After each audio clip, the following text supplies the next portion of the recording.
¿Qué tal, amigas, amigos? Nos da mucho gusto saludarles. Este es su programa A Dos Voces. Bueno, podcast más correctamente, pero semanalmente aquí estamos con ustedes, José María Álvarez y yo, un servidor, Ricardo Marcos, hablando de temas apasionantes de la música clásica.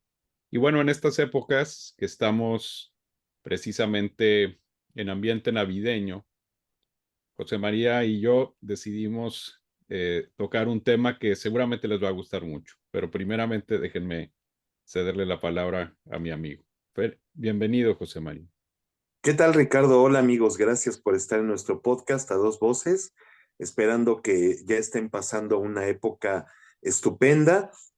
Y bueno, pues ¿te acuerdas que lo habíamos comentado, Ricardo, que yo siempre adornaba hasta el día 23? Pues no cumplí mi promesa y desde el día 15 ya adorné aquí en donde habito, que se llama Villa Beethoven, aquí en la alcaldía Milpa Alta de la Ciudad de México.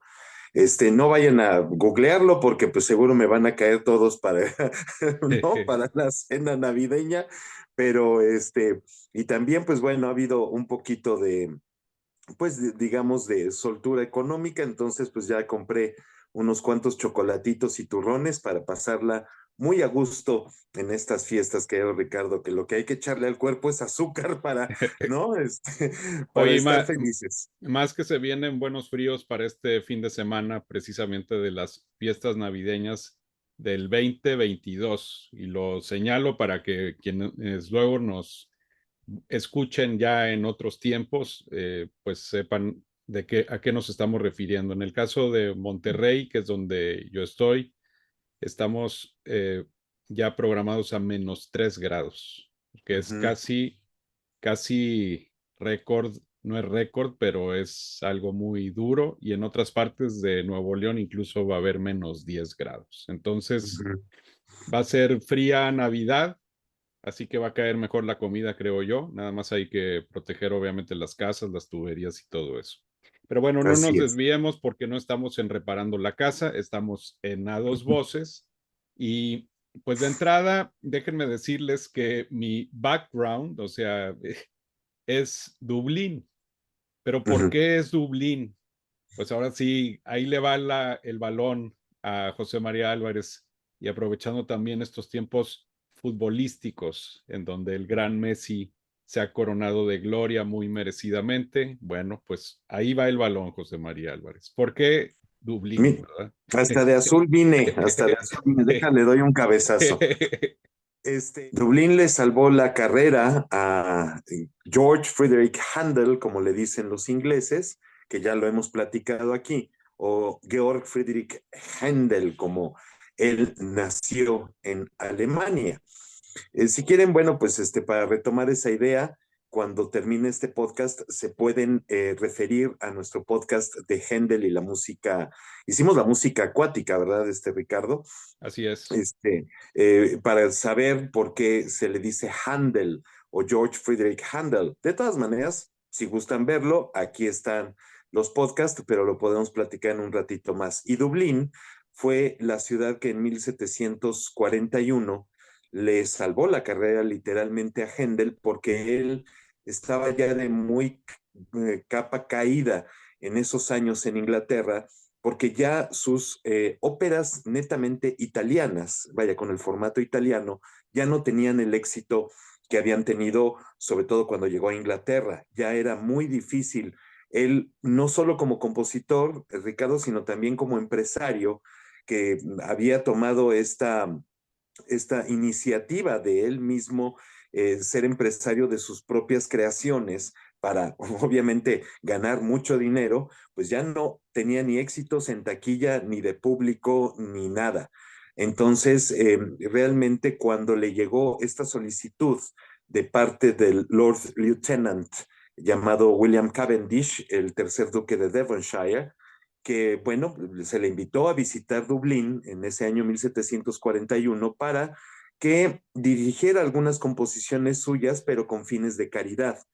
Entonces, bueno, pues él decidió ofrendar una obra nueva y él ya tenía, digamos, muy trabajada la idea del oratorio. y que de alguna forma los oratorios hendelianos, pero con una forma muy especial de oratorio, el oratorio épico dramático, que es el que realmente corresponde al Mesías. Y que además este tipo de formato, el oratorio épico dramático, dio pie para que Haydn, al visitar Londres, escuchara vaya, con sus propios oídos los oratorios hendelianos y él mismo produjera muchos años después, a fines del siglo XVIII, sus oratorios La creación y las estaciones.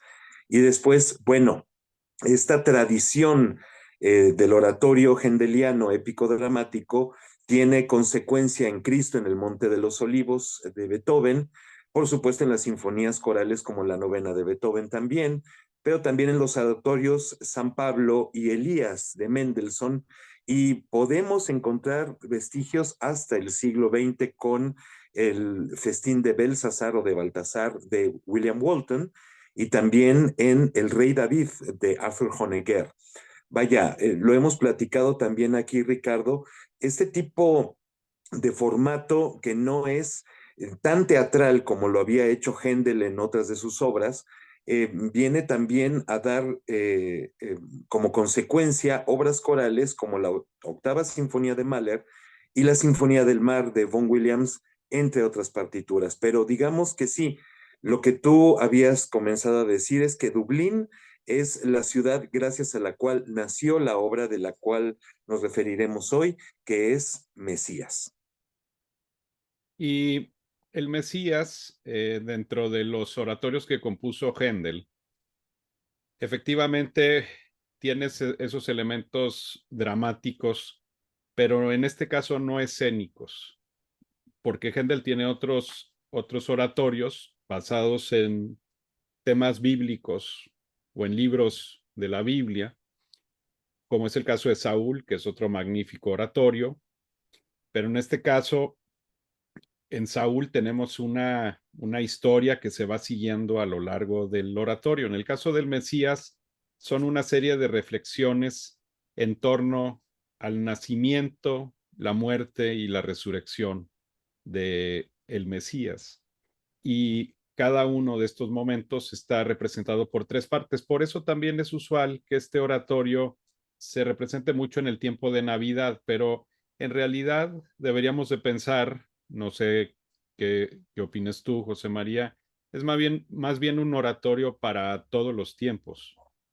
Le colocamos muchas veces la etiqueta navideña y es cierto, muchas representaciones se hacen durante estos tiempos, pero también está muy relacionado con la pasión de Cristo y también está relacionado con la resurrección. Entonces, en cierta forma, también es una obra atemporal, una obra, eso sí, maravillosa y que efectivamente estaba compuesta o fue compuesta para Dublín, y el libretista es otro personaje muy interesante que se llama Charles Jennens, un hacendado inglés, educado, un hombre de letras también, y que en 1741 le dice a Händel o le manda una serie de textos, y en una carta a un amigo suyo dice, estoy tratando de persuadirlo para que le ponga música a otra colección basada en las Sagradas Escrituras. Lo he realizado yo y estoy buscando que se pueda ejecutar en la semana de beneficio de la Pasión. Espero que Händel pueda eh, llevar a cabo esta composición y que vuelque en ella su genio y su talento. Eh, el texto o el tema es el Mesías. Y efectivamente Händel se puso a trabajar, Händel o Handel, como gusten ustedes, y en realidad la obra la compone en menos de un mes, José María. Empieza a componerla el 22 de agosto y para el 14 de septiembre de 1741 ya estaba concluida y por supuesto lista para poder ser presentada en la única temporada de oratorios que Händel hizo fuera de Londres, por cierto, y que fue en esta ciudad de Dublín, ahora Irlanda. Y qué curioso, ¿no, José María? Porque para Dublín nos da esta maravillosa obra, pero como también iremos viendo, va a irse transformando a lo largo de los años.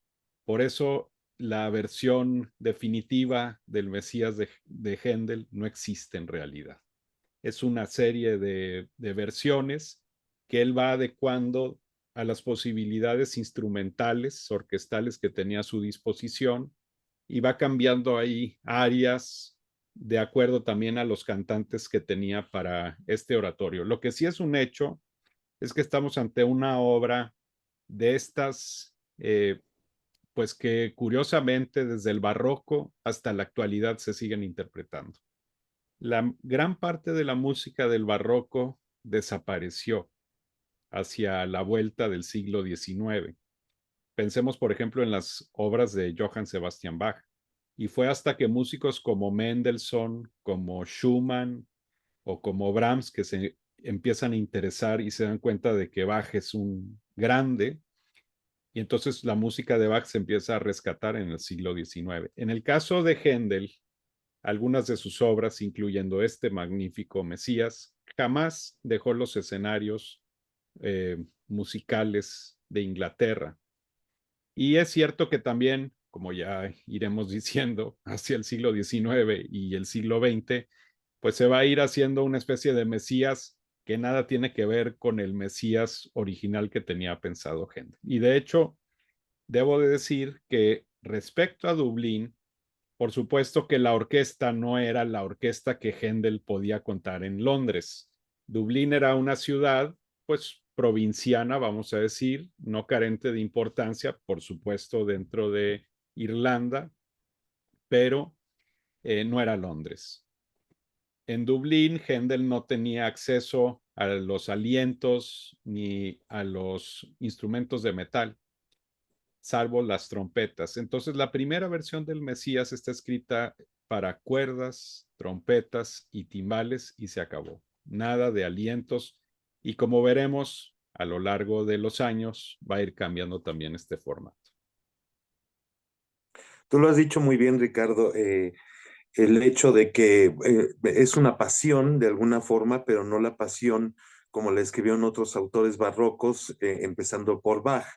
En realidad, el Mesías de Händel es un oratorio que atemporal, sí, pero que es más, digamos, históricamente interpretable en los tiempos de la Pascua. En realidad es un oratorio para la Pascua y si habríamos que de escucharlo de una forma muy religiosa, entre comillas, yo sugeriría, o por lo menos así lo veo yo, escucharla en las épocas navideñas, pero terminar en el aleluya, ¿no? Porque ahí es donde termina una de las partes para después venir la tercera parte, que ya la platicaremos en un momento más.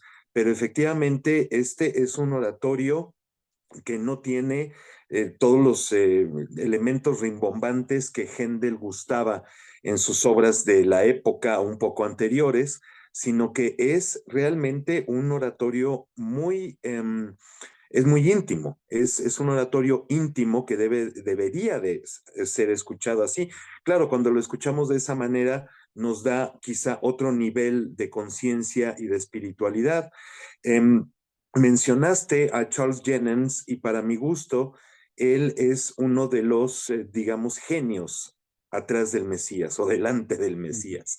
Yo creo que los textos de Charles Jennens son verdaderamente magistrales y Händel entendió perfectamente el mensaje que quería dar Jennens y precisamente en la naturaleza de los textos es que él delineó, si bien las limitaciones que tú has comentado en Dublín, instrumentales, él delineó este como un oratorio netamente íntimo, mucho más de cámara, si así se puede decir.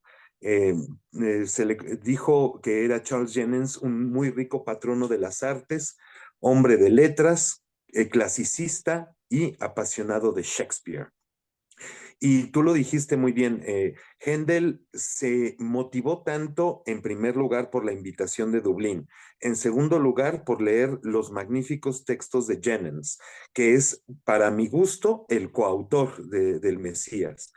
Definitivamente. Que bueno, él escribió, Händel, de una forma rapidísima, ya lo comentaste tú, este oratorio, al grado de que, bueno, pues ahí en su casa en Brook Street, en el número 25, que cabe hacer la anotación, que esa casa aún existe, claro, obviamente está reformada ya, sobre todo en los estándares de la arquitectura victoriana en el siglo XIX.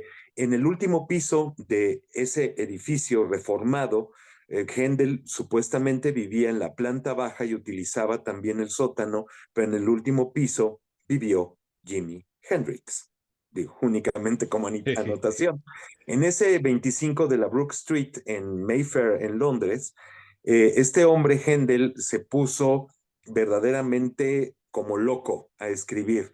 No comía, no dormía, decía su servidumbre que estaba totalmente obsesionado, que hasta daba vueltas en su piso, tratando de poner en papel lo que su mente ya tenía. Cantaba algunas de las voces, estaba muy distraído de repente, eso lo dice la servidumbre o esas anotaciones hicieron, y cuando puso el punto final en el coro del Aleluya, le dijo a su asistente, pienso que vi todo el cielo y al mismo Dios ante mí.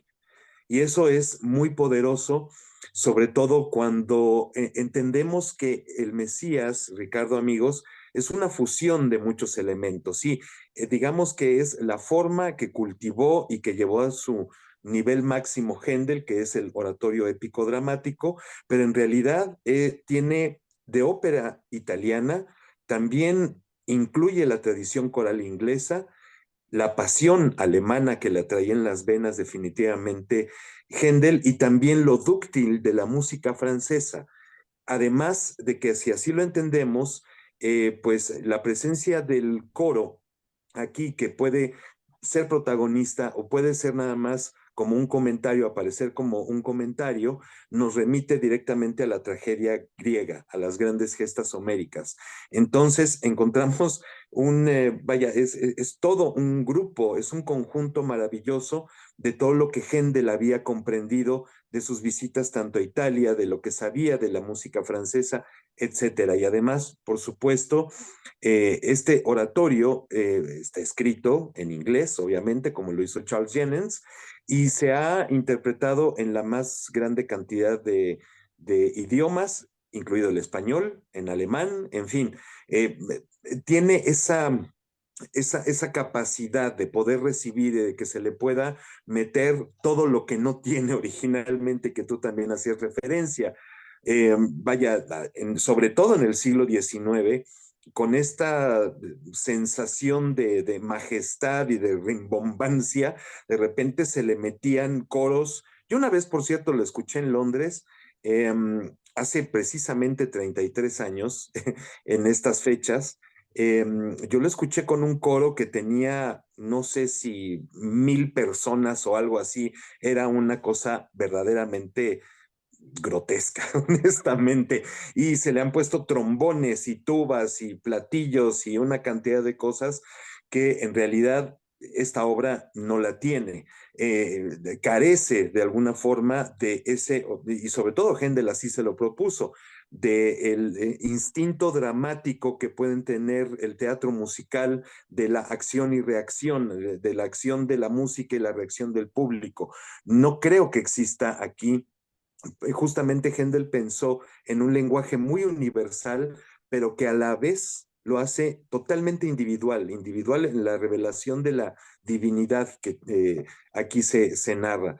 El éxito vino para Händel cuando se presentó por primera vez en Dublín. Se tuvo que reponer en el 8 de abril de 1742, nuevamente en Dublín, pero cuando llegó a Londres, pues creo que no tuvo el más grande de los éxitos y Händel ya estaba esperando los trancazos de la iglesia anglicana donde iban a decir que, ¿y por qué no lo ponía en una iglesia? ¿Y por qué esto? ¿Y por qué lo otro? Pero Händel ya estaba muy acostumbrado, era un hombre de piel bastante gruesa ante las críticas, pero pues en realidad él triunfó, en principio se ofreció en el teatro de Covent Garden, del cual después nació el Royal Opera House, como lo conocemos ahora, pero igualmente esta obra no la pensó Händel para un templo, la pensó para ser tocada en una sala de conciertos que tampoco tendría que ser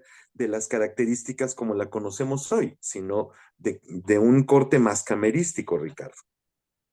Así es, y bueno, dentro de la génesis del Mesías, eh, él trabajó simultáneamente en su oratorio Sansón, también basado en las Sagradas Escrituras, y pensaba llevar estos oratorios como parte de esa temporada especial en Dublín. Y hay que decir que cuando se habla de una temporada era que Händel se fue a vivir a Dublín varios meses.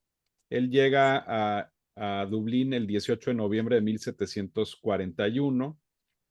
Jamás representa, sin embargo, el Sansón. No, no sabemos a ciencia cierta las razones. Aparentemente, quizás las fuerzas musicales no les servían a Händel precisamente para esa obra. Se presentaron otros oratorios suyos ya compuestos y finalmente le tocó el turno al Mesías, que se representó por primera vez o se tocó por primera vez el 13 de abril de 1742 en el New Music Hall Fishamble Street de Dublín, precisamente. Los ingresos de esa ejecución se fueron a la sociedad para aliviar a los prisioneros, nada más para que nos demos cuenta qué se hacía con ese dinero, para la enfermería de la caridad y para el Hospital de la Merced.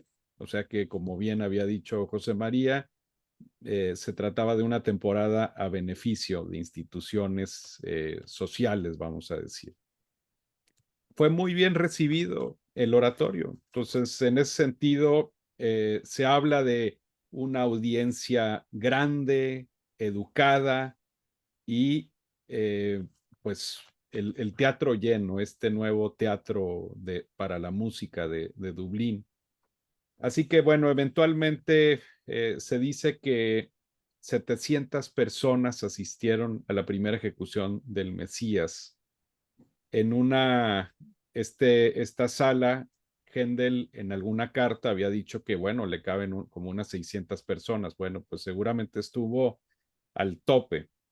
Y finalmente se dio una repetición de esta obra el 3 de junio, la última ejecución de Händel en Dublín precisamente.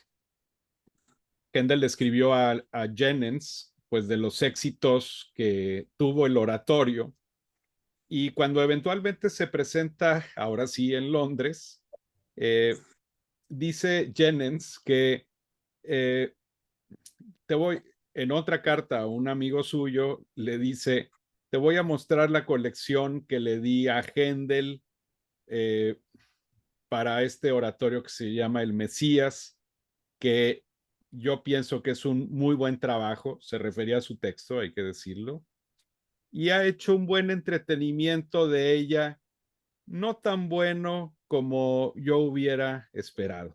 Eso es lo que dice Jennens sobre el Mesías cuando finalmente lo escuchó en Londres, aunque aparentemente ya después de un tiempo como que cambió de opinión y acabó diciendo, no, ¿sabes qué? Efectivamente es una gran obra. No sé qué tan difícil fue a lo mejor de asimilación, me parece que no, es una obra que tiene todos los elementos melódicos, instrumentales, emotivos, que pues realmente nos lleva a través de diversos momentos, por supuesto, de la vida de Cristo y encontramos la ternura, por supuesto, en la primera parte y el júbilo de ese nacimiento y también podemos encontrar la tristeza y lo desgarrador de la muerte en la segunda parte, y también podemos escuchar la esperanza y la alegría, la solemnidad de la resurrección. Entonces, es una obra, eso sí, magistral, y que pues después ya sufrió estas transformaciones, amigas, amigos, José María. Händel eventualmente rehace un poco la orquestación, le incluye alientos, que en este caso estamos hablando de fagots, oboes, y las trompetas, que esas nunca faltaron, y aparentemente también introduce los cornos doblando a las trompetas, lo cual esto también le da a la orquestación un colorido mucho más rico que la versión original, pero pues la versión primera es interesante también escucharla para ver esos contrastes de cómo Händel fue abordando la partitura. La introducción ya de platillos y otras cosas, trombones, eso ya no es de Händel. Se da en siglos posteriores. Uh-huh. Sí, de hecho, Mozart hizo una orquestación de Mesías y que tiene, incluye flautas, vaya, incluye de alguna forma más alientos le da un color muy especial a la obra. No quiere decir de que, vaya, está faltando el respeto al original de Händel. A mí me parece interesante la versión de Mozart, de hecho me gusta mucho, pero ya las versiones posteriores, insisto, que tenían estas fuerzas corales gigantescas, trombones y cosas verdaderamente fuera de lugar, pues vaya, es producto de la mercadotecnia del siglo XIX y definitivamente en el siglo XX también ha ocurrido eso y en el XXI. Lo platicaré prácticamente cuando abordemos las grabaciones, Ricardo. Pero efectivamente aquí lo que encontramos es música, tú lo has dicho muy bien, llena de ternura en su primera parte, llena de emoción, de una alegría inconmensurable y que bueno, de alguna forma, pues es como un consuelo para cada espíritu en la época que vivamos. La primera parte, ya lo dijiste bien, profetiza la llegada del Mesías, eh, el augurio de Isaías de la salvación, el juicio venidero, la proclama del nacimiento de Cristo, la anunciación de los pastores y la curación y redención de Cristo. Eso es de lo que trata en realidad la primera parte, que bueno, pues es coronada por algunos de los momentos más emblemáticos de toda la música occidental. Yo creo que tanto los coros como las participaciones vocales son de lo que más podemos escuchar en las grandes recopilaciones discográficas, como de lo mejor de Händel o lo mejor de la época barroca. Y en mi caso particular, yo creo que el centro de esta primera parte es la muy hermosa Sinfonía Pastoral, que es la pieza de música más contemplativa, llena de hermosura, llena de una contemplación fantástica que le da un marco genial a toda esa primera parte. Para mí, de esta primera parte del Mesías, si estamos hablando del texto más o menos tradicional, porque la obra Händel le hizo arreglos, vamos a decir, importantes en 1745 y en 1750. Incluyó nuevas áreas, y generalmente lo que se hace hoy en día es un ajuste de estas versiones para formar una especie de versión definitiva en donde no falten, digamos, los números esenciales. Muchas de las grabaciones van a tener la mayor parte de los números similares, aunque ocasionalmente vamos a encontrar algunas variantes que ya dependen de la decisión, en este caso del director, que asuma esta responsabilidad.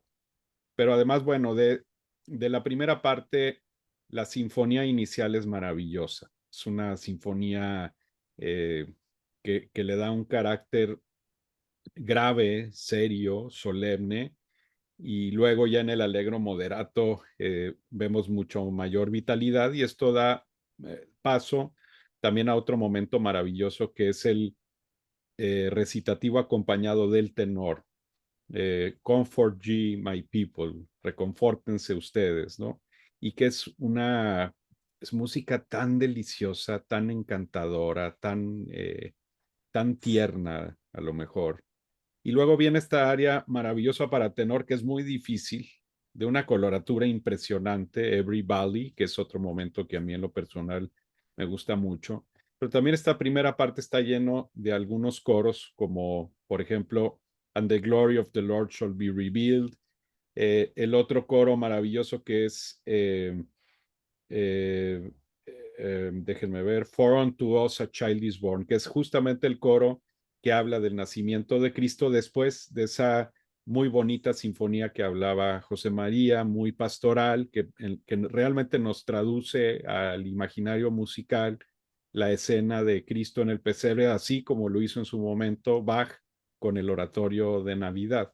Y aquí Händel lo vuelve a hacer con esa pifa, que así se le llama a esa sinfonía pastoral. Otro de los grandes momentos, sin lugar a dudas, es el área para soprano de gran coloratura, Rejoice Greatly o regocíjense enormemente ante esta nueva venida, ¿no? Y no quisiera tampoco dejar de hablar de el área para abajo, The People That Walked in Darkness, la gente que estuvo en la oscuridad, que es de otro carácter, mucho más solemne, podríamos decir, pero que es una magnífica área para abajo. Y hay otra área también maravillosa que es But Who May Abide, the day of His Coming, que es eh, un área que generalmente se le da a la contralto o al contratenor, como se hace mucho en la actualidad, y que también hay de pronto una versión para abajo. Y esto nos recuerda que Händel pues hacía ahí algunos cambios cuando era necesario de acuerdo a los cantantes que tenía a su disposición. Y sobre todo que, bueno, tenía muy buenos clientes, ¿no? Que así se le puede decir, de estos cantantes que él contrataba precisamente para sus presentaciones, entonces de repente llegaba a añadir algo especial, sobre todo por la personalidad que él elegía allá en Inglaterra. Y lo dijiste muy bien, hablábamos de sinfonía, no se vayan a confundir, la sinfonía en la música o en la época barroca era lo que hoy encontramos como un interludio orquestal en el caso de la Pifa, de la Sinfonía Pastoral, que es el nacimiento del Mesías, y el inicio es la obertura. Para que no vayan a pensar que es una sinfonía a la manera de Haydn o de Mozart, de ninguna manera.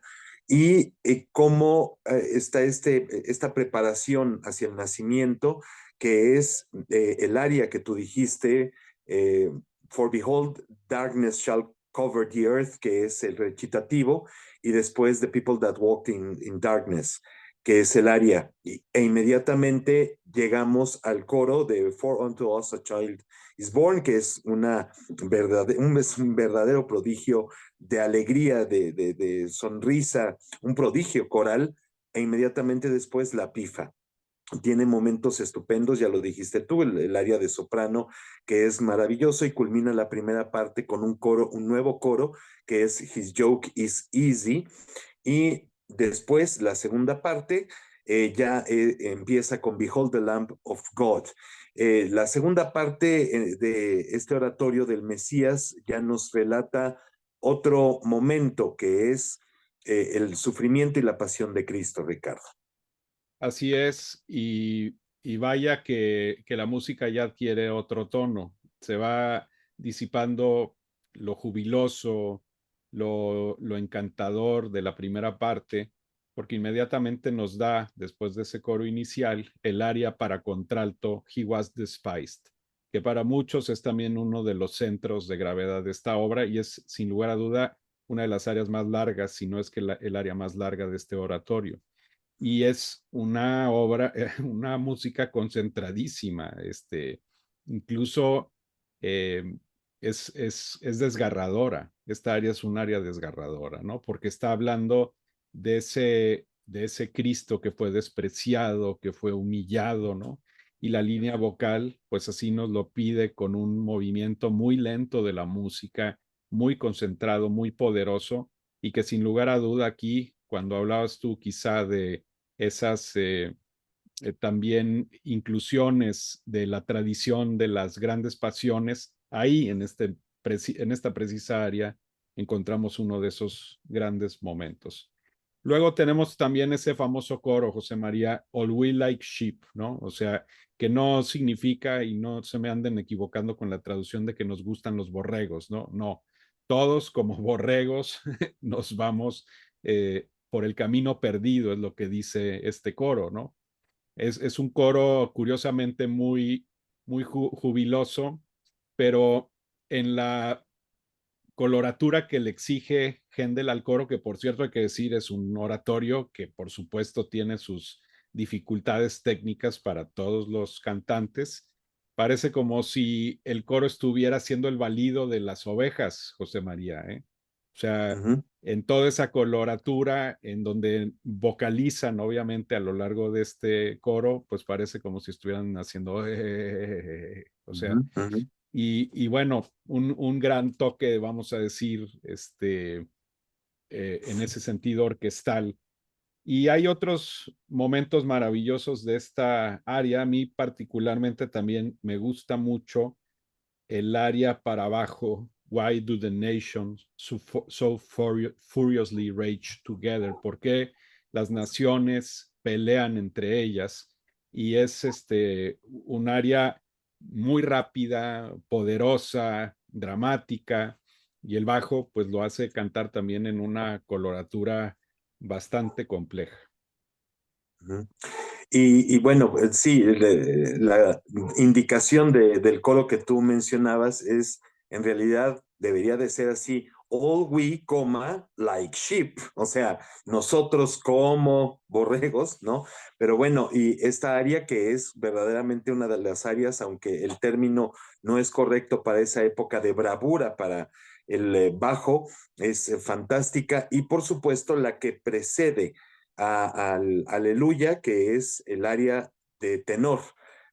Thou shalt break them, que es también muy impactante, es muy fuerte emocionalmente y de repente llega el Aleluya, este coro fantástico que pues nuestras amigas y amigos deben de preguntarse por qué carambas la gente nos paramos o nos ponemos de pie al escuchar esta música.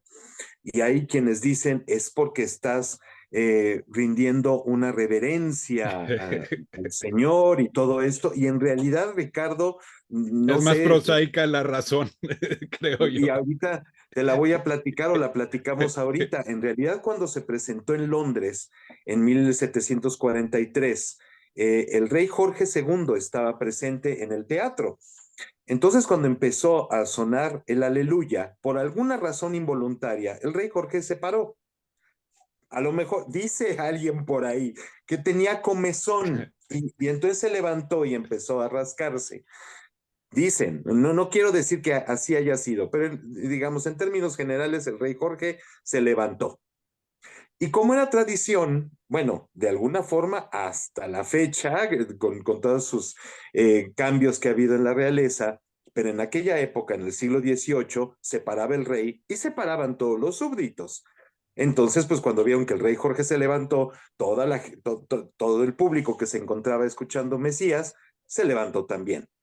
Desde ese momento, en marzo de 1743, se hizo una gran tradición, especialmente en Inglaterra, de escuchar el aleluya e inmediatamente ponernos todos de pie en señal de reverencia, pero empezó así, ¿no? Bueno, Así pues fue. yo quisiera creer que quizá el rey Jorge tuvo algún momento de brillantez intelectual y que haya quedado encantado con la música y se haya levantado. Ojalá que haya sido esa y no la opción de que se estuviera rascando. Lo que sí es un hecho es que aparentemente era muy picky con sus gustos musicales el rey Jorge. Tan es así que alguna vez se quejaba de los violincitos, entonces eh, me atrevería a decir que la versión que nos ha cantado, que nos ha platicado más bien José María, es quizá cierta, ¿no? Y son de estas coincidencias que luego se hacen tradiciones, lo que sea. Este aleluya es un momento glorioso.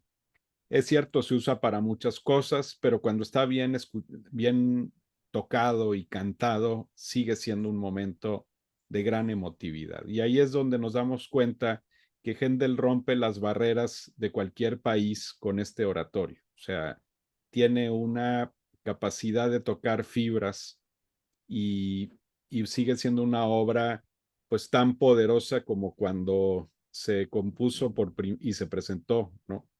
Ahora, la tercera parte que habla de la resurrección comienza con el área más amplia para soprano, que es I know that my Redeemer liveth. Sé que vivió quien me redimió, ¿no? Refiriéndose a Cristo que tras la muerte pues ha resucitado. Y es un área también muy bella, otra área en movimiento lento, más expansivo. Eh, y también en este momento, en esta tercera parte, que por cierto es la más compacta de las tres, al menos en las versiones tradicionales, vamos a encontrar un magnífico recitativo que es Behold, I Tell You a Mystery, en donde el bajo canta con una suavidad que hasta ese momento no lo habíamos escuchado. Y luego para dar paso a una de las áreas más magníficas de este oratorio, que es The Trumpet Shall Sound. Y aquí vamos a escuchar a la trompeta, efectivamente, al instrumento en gran despliegue también musical, al lado de la partitura para bajo. Y el bajo, pues aquí se va a cantar con mucha coloratura, con fioritura, con decoraciones. Y es un área tripartita, una parte central un poco más reposada, más tranquila, y luego una segunda vuelta de esa primera parte. O sea, es un área da capo, como bien decía José María, un claro ejemplo de la influencia de la ópera italiana, pero ya llevada a la estructura del oratorio. Esta tercera parte tan compacta como tú lo has referido, Ricardo, en realidad yo creo que es protagonizada, aunque se escuchan las demás voces solistas, es protagonizada por el bajo en este recitativo y en esta área fabulosa.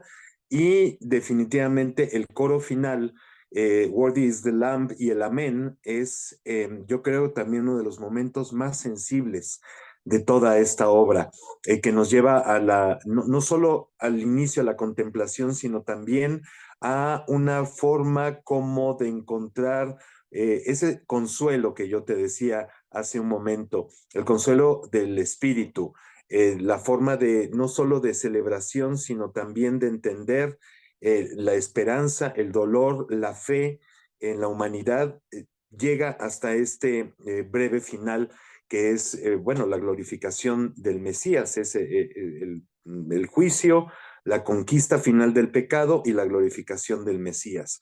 A mí me parece que si lo escuchamos en su versión original, que ahora es posible gracias a tantas plataformas de música con las que contamos, quizá nos acerquemos a esa visión íntima que quiso Händel desde un principio y que definitivamente aquí se cierra el círculo del Mesías de una forma estupenda. Dos coros magníficos. Worthy is the Lamb, ¿verdad? Y el Amén, que es pues un amén muy extenso, magnífico, acumulado, y que va a cerrar de una forma grandiosa y solemne este magnífico oratorio. Totalmente de acuerdo con como lo has descrito, José María. Y bueno, aquí la pregunta, y va la parte más interesante también, es qué tantas grabaciones hay del Mesías. Hay muchísimas, sin lugar a duda. Y yo ahí en su momento fui un gran coleccionista de este oratorio, tengo varias. Tengo aquí unas que rescaté ahí de la colección, hay otras que están ahí medio perdidas, pero a lo mejor valdría la pena comenzar desde un punto de vista más o menos eh, vamos a decir, evolutivo respecto a este oratorio y su traspaso a través desde las versiones tradicionales hasta las versiones ya con instrumentos antiguos que en lo personal son mis preferidas, pero bueno, se vale tener diferencias también de opinión. Y déjenme decirles que eh, curiosamente, pues bueno, hay uno que es como de estos discos que son como para fiestas, ¿no? Party discs, dirían en inglés, que son de estos, cuando uno tiene amigos que les gusta la música y que empiezas a poner aquí algunos momentos de curiosos, terrores, horrores. Y en el caso de esta grabación no es que sea horrorosa, la verdad es que no es horrorosa. Nos da una muestra de cómo se llegó a interpretar Händel, porque pues de pronto en una época muchos se sabían más sabios que Händel y consideraban que Händel, si hubiera estado en otra época, hubiera compuesto para otro tipo de orquesta, lo cual pues es obvio, ¿verdad? Pero pues es también absurdo, ¿no? Y en esta grabación, Thomas Bisham trata de decirnos, incluso con unas notas en el libreto, el por qué él considera que Händel debió de haber hecho esta orquestación, ¿no? Y me parece, pues, de estas cosas absurdas. Lo que sí es cierto, bueno, es que es una reorquestación del Mesías de Händel realizada por Sir Eugen Gussens, un famoso músico y compositor inglés del siglo XX. Y aquí vamos a escuchar platillazos y trombonazos y la verdad es divertido. O sea, es muy divertido escuchar esta versión. Es un clásico, hay que decirlo. La Royal Philharmonic Orchestra and Chorus con Sir Thomas Bisham, gran director inglés, y un reparto de Jennifer Vivian para las áreas de soprano, Mónica Sinclair, mezzosoprano, John Vickers, imagínense ustedes, y ya nada más escuchar a John Vickers cantando el aria Every Valley es ya una maravilla, una voz tan inmensa como la de Vickers y haciéndolo bastante decente en la coloratura, realmente vale la pena escucharse. Y Giorgio Tozzi, imagínense ustedes, bajo más relacionado con Verdi, con Puccini y aquí pues cantando las áreas para abajo. Realmente es un disco de fiesta este. Es una grabación de Ricardo, amigos, yo creo que totalmente acorde a la mercadotecnia ya de mediados del siglo XX, ¿no? O sea, como hay que vender y hay que hacerlo rimbombante. Y bueno, de alguna manera sí es divertido escucharlo, sí tiene su chiste escuchar esta grabación de Bicham. Me voy a poner aquí, porque esta fue mi primera grabación del Mesías. Bueno, en realidad mi primera grabación del Mesías venía en un cassette, que bueno, debe de estar por ahí, lo vi hace poco, no lo saqué, toda una compilación de otras obras, pero bueno, vienen selecciones. Pero este Mesías yo me lo encontré en el basurero, y ya lo había comentado hace años contigo, Ricardo, me lo encontré en el basurero de una casa, de la casa de mis tíos que vivían por San Jerónimo, aquí en la Ciudad de México. Un domingo ahí, pues yo de niño estaba yo, eran varios, era un solo edificio, pero había como pues toda esta parte pedregosa, obviamente de esa parte, el Pedregal, muy cercano a la Jusco. Entonces me fui metiendo por ahí a la aventura de chamaco entre las piedras y ahí estaban pues los botes de la basura. A alguien yo creo que no le gustó el Mesías y lo tiró a la basura. Que además pues viene, creo que tiene otra portada porque aquí le encontré que viene el sello Decca, viene recortado, como que esta se la pegaron y yo luego pues le pinté, pues era un niño, la pinté por acá. Son 4 discos, son 4 LPs, imagínense nada más, aquí están los 4 LPs de Decca y es con Sir Adrian Boult, que es también, digo, no está muy audible, desafortunadamente. Nuevamente, Jennifer Vivian es la soprano, Norma Proctor es la mezzosoprano, George Marran, el tenor, y Owen Branigan es el bajo. Es con la Filarmónica de Londres y su coro, y a mí pues me da mucho gusto poderles eh, pues aquí presentar esto que a alguien pues no le gustó y lo tiró a la basura, y pues yo lo recogí y llevamos todos estos años, pues probablemente más de 40 años juntos este disco y yo. Pues ahí tenemos esa grabación de Decca de José María que sí ha sido trasladada al disco compacto y que probablemente la pueden encontrar en las plataformas musicales. La primera que yo comenté es de RCA, originalmente la grabación, y, no es, y seguramente también se puede encontrar en esas plataformas. De estos años, estamos hablando como de los 50, creo que esa versión de Vault es por esos años también. Hay una que a mí me parece también maravillosa, porque nos ofrece otra mente brillante de la dirección de orquesta abordando una obra, pero de una forma más responsable, vamos a decir, de lo que hizo Thomas Bisham.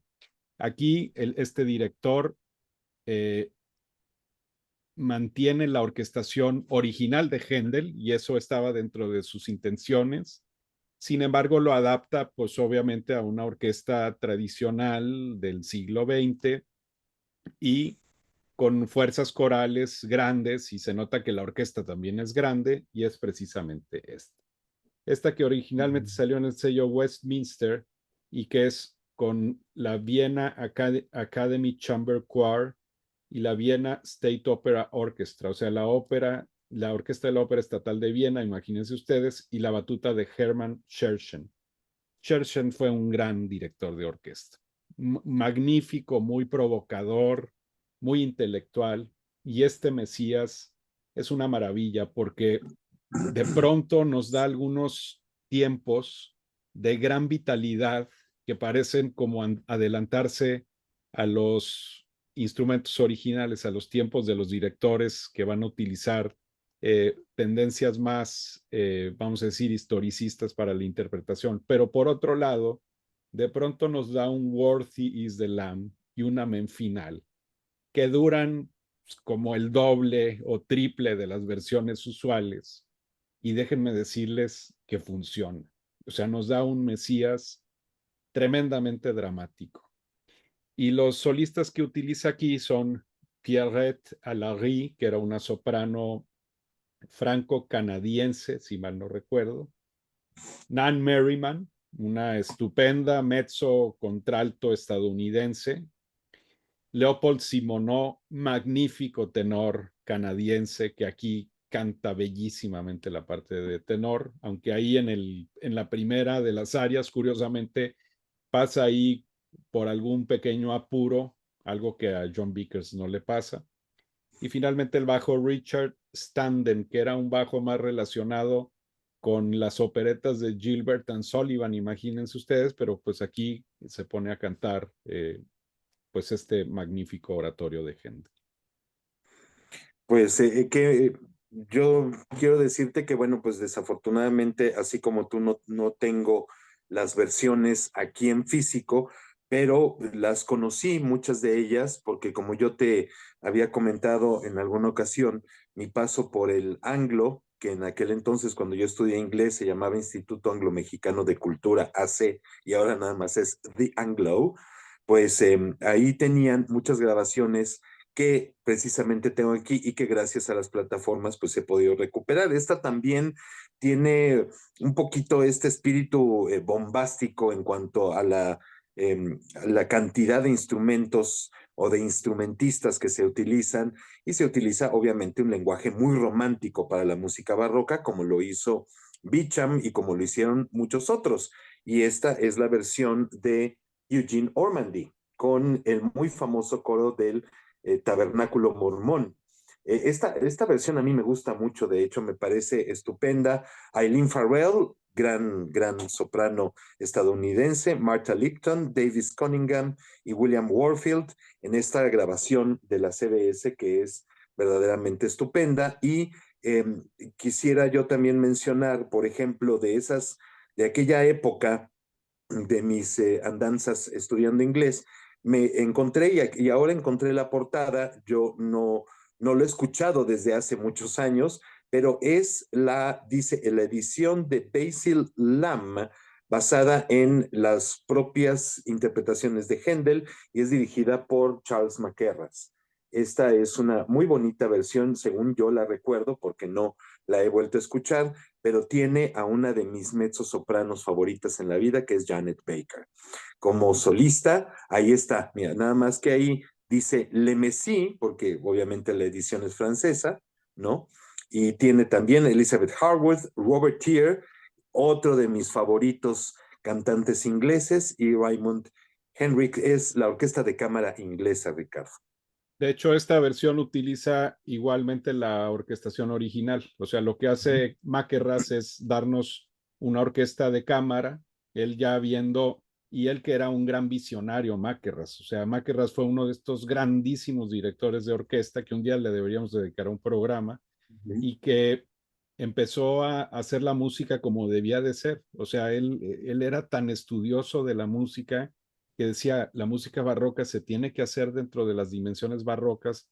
Igual lo tenemos con con todo el repertorio clásico que grabó y en el cual empieza también a utilizar una noción historicista de interpretación sin menos vibrato y portamentos y estas cosas. Y esta es una versión magnífica. Incluso es interesante porque le permite a los solistas incluso hacer algunas variantes, interpolaciones. El bajo, en este caso, que es Raymond Herring, que canta The Trumpet Shall Song, le da una segunda vuelta con unas decoraciones que yo nunca he escuchado en ninguna otra versión. Canta magníficamente, hay que decirlo, muy buen barítono este Raymond Herring. Y pues realmente es un magnífico y Janet Baker está, pero es una diosa. De la misma más o menos época, porque esta versión de Mackerras ya es de los 60s, unos años después, otro director que también fue muy respetuoso con los repertorios barrocos y clásicos, pero sin asumir ningún afán historicista, que fue Sir Neville Marriner. Marriner graba este Mesías, que por cierto tiene algunos elementos historicistas en el sentido de que ni más ni menos que Christopher Hogwood es quien interpreta el órgano de cámara de esta versión. O sea, es una versión eh, que está realmente considerada, o sea, dentro de las fuerzas gendelianas originales, pero con una orquesta, pues como la Academy of St. Martin in the Fields y el coro de la Academy of St. Martin in the Fields, que pues son con instrumentos tradicionales. El reparto también es maravilloso. Imagínense ustedes Ellie Ameling, que es una magnífica soprano holandesa, a mí me encanta, o neerlandesa, como se debe decir hoy. Anna Reynolds, contralto. Philip Langridge, gran tenor inglés, haciendo la parte de tenor magníficamente. Y Wynne Howell, magnífico bajo inglés también, haciendo la parte de bajos. Aquí no se meten con más tesituras, los 4 solistas usuales y vámonos. Magnífica versión esta también.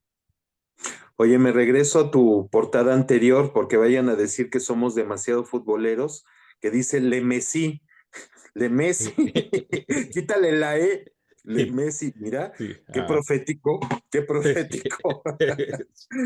Oye, y hablando de Mariner y con otro cast verdaderamente fabuloso, aunque ya pasando los años, en 1992, para conmemorar los 250 años del estreno en Dublín del Mesías, el reparto era Sylvia McNair, una chulada, Anne-Sophie von Otter, otra chulada, Michael Chance, maravilla, Jerry Hadley, porque obviamente aquí Michael Chance canta la parte de contralto, Jerry Hadley y Robert Lloyd. Nuevamente es la Academia de St. Martin on the Fields y Mariner, pero en Dublín. Esta es la versión que grabaron en Philips para conmemorar los 250 años del estreno del Mesías. Y pues honestamente, como ustedes pueden ver, es una versión de cámara fiel al original de Händel. Y a mí, honestamente, me gusta mucho esta versión. Es bien, bien emotiva, claro. La que tú presentaste hace un rato, que tiene esa participación tan hermosa de Ellie Ameling entre todos los demás, pues es un clásico ya discográfico. Yo creo que es de las versiones modernas, por así decirlo, más destacadas del Mesías.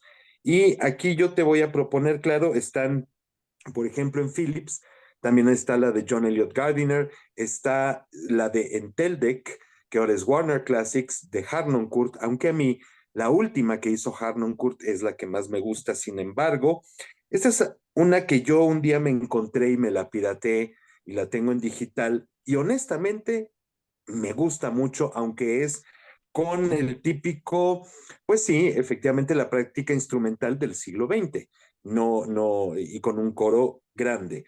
Ahí les van los solistas Kathleen Battle, Florence Quiver, John Aller y Samuel Ramey. Es la Sinfónica de Toronto y su coro. Es Andrew Davis en la dirección. No saben cómo me gusta esta versión. Y especialmente, aunque como persona no me cae muy bien, pero Kathleen Battle, pero Florence Quiver, pero Samuel Ramey, por favor, o sea, a mí me parece una versión tan bonita. Me gusta mucho lo que hace Andrew Davis, totalmente contrario a lo que yo creo que enloqueció Andrew Davis, con todo respeto, pero esta la sacó, me parece, el año pasado, hace 2 años. Corran inmediatamente, pero para no oírla. ¿Qué cosa más? Lleva platillos, lleva bombo, lleva casi carrillón, No, no. no, es una cosa, es una megalomanía verdaderamente espantosa lo que hizo Andrew Davis nuevamente con la Sinfónica de Toronto, y según dice la portada, es la propia versión de Andrew Davis del Mesías. Yo la he escuchado, vaya, la he escuchado en la radio, en Classic FM. Erin Wall, Elizabeth DeShong, Andrew Staples y John Relia son los solistas, pero honestamente yo no la recomiendo. Como que tiene un tumor cerebral gigantesco el Mesías. No, Fuchi, no, a mí no me gusta, honestamente. Pasando a las versiones historicistas, esta es probablemente mi favorita, que Ujú. es El Mesías con The English Concert y The English Concert Choir con Trevor Pinnock. Es una obra, es una versión maravillosa con Arlene Auger, maravillosa soprano, Anne-Sophie von Otter, maravillosa mezzo, Michael Chance, gran contratenor, Howard Crook, tenor, y John Tomlinson. Imagínense ustedes esa vocerrona muy wagneriana, pero aquí cantando muy bien, y lo que demuestra pues un bajo, ¿no? Que está dentro de la tradición inglesa y que sabe hacer las cosas. Es maravillosa versión esta. Otra versión interesante porque nos da otra, otra visión del Mesías de Händel, que es la versión de 1750, o sea, del último arreglo del compositor. Y es esta de René Jacobs con Kerstin Avemo, Patricia Bardon, Lawrence Satzo, Kobe Van Rensburg y Neil Davis, con The Choir of Clare College y la Friburger Baroque Orchester, o sea, la Orquesta Barroca de Friburgo, en Harmonia Mundi. Esta es una muy buena versión. Es provocadora en cierta forma porque utiliza, por ejemplo, teorbas en los recitativos acompañados o en el bajo continuo, y pues le da ciertos coloridos que no los vamos a escuchar en otras partes. Y aunque son instrumentos de esos tiempos, no necesariamente, vamos a decir, se escucharon en las versiones de Händel, pero pues es una aproximación historicista, y la verdad vale la pena porque también nos da un balance que favorece también a los instrumentos de aliento por sobre las cuerdas, que es parte también un poco de lo que Jacob siempre ha pensado, de que a veces por las tradiciones actuales a las cuerdas se les da un peso que en la música barroca no necesariamente llevaban originalmente. Y finalmente esta versión, que a mí me gusta mucho porque es prácticamente la única que hay de la versión original, o sea, de la versión Dublín. Solamente cuerdas, órgano, trompetas y timbales. Y es esta versión que salió en este sello que se llama Lean, con el Dunedin Consort and Players, que es un magnífico ensamble escocés, que a mí me ha tocado verlo en vivo, por cierto, en el Festival Cervantino. Es una magnífica orquesta barroca, con John Bott, que es el director, Susan Hamilton, soprano, Annie Gill, contralto, Claire Wilkinson, contralto. Aquí se utiliza varios cantantes, Nicholas Mulroy, tenor, y Matthew Brook, que es un estupendo bajo. Y pues hacen un maravilloso Mesías, porque nos permite pues escuchar un poco el concepto original, las sonoridades, algunos números que luego Händel retransformó, y la verdad es una muy bonita versión. Yo diría que es camerística y contrasta evidentemente mucho con las de Pinnock y las de otros directores, ya no se diga obviamente las versiones tradicionales. Especialmente la de Pinnock, no sé qué opinas tú, Ricardo, pero yo no solo la interpretación, yo valoro mucho la captura de sonido. A mí me parece verdaderamente espectacular, no en el sentido bombástico, sino es estupenda la forma como está grabado ese disco.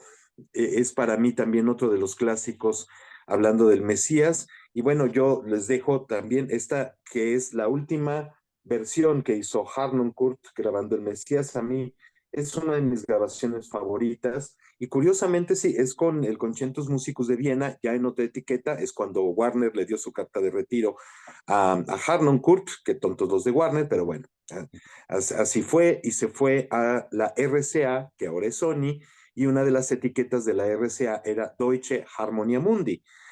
Aquí es con el coro Arnold Schoenberg, como siempre, pero los solistas son muy interesantes porque los encontramos más en otro tipo de repertorio que no sea Händel ni música barroca. Por ejemplo, la soprano es Christine Schaeffer, o Schaeffer. Yo en realidad la conocí a ella cantando Boulez y cantando Schoenberg.